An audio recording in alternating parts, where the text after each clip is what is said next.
He kapa rangatahi a Ngaru Pou I tīmata nei ki roto o Te Urupū o Hitreiria I ngā tau e iwa nei hei whakaawe I ngā rangatahi Māori ki te ako I te reo me ngā tikanga Māori. Ko te kapa haka me te mau rākau etahi matua o te kapa nei o te rōpū nei. I ngā rā tata nei I whea koa I rātau I tā rātau pōwhiri nui me tā rātau hui Kura Reo tuatahi. Me te aha hei tā Ashley Nathan nā e nei whea ko e rua nei ko pū kauri te puku ki te ruku hohonu ki te ahurea Māori kia te huri ake tātou. Ka pū te ruha. Ka hao te rangatahi.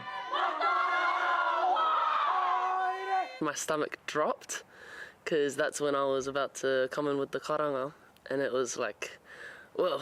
But the moment it started, it was like ihi on. Ko Mia Roberts tēnei te tahi o ngā rangatahi o te rōpū Ngaru Pou, he kapa haka no Te Urupū, e ako ana I ngā taonga tuku iho mā ngā tamariki Māori.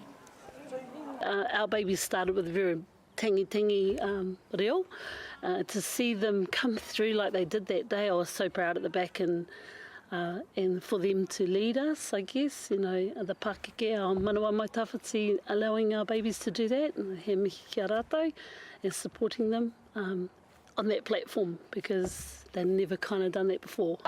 Kua iwa tau tēnei rōpū rangatahi e tū ana, mo te nuinga, koe nei te pōwhiri, tuatahi. My biggest thing is identity.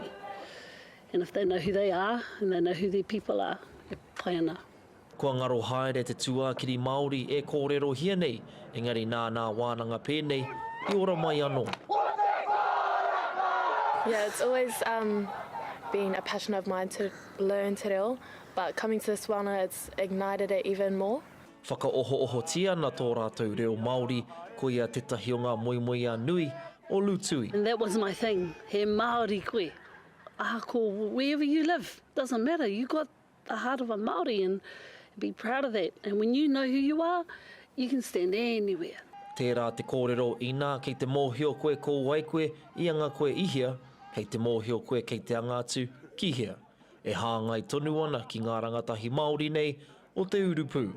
Ashley Nathan, Te Karere.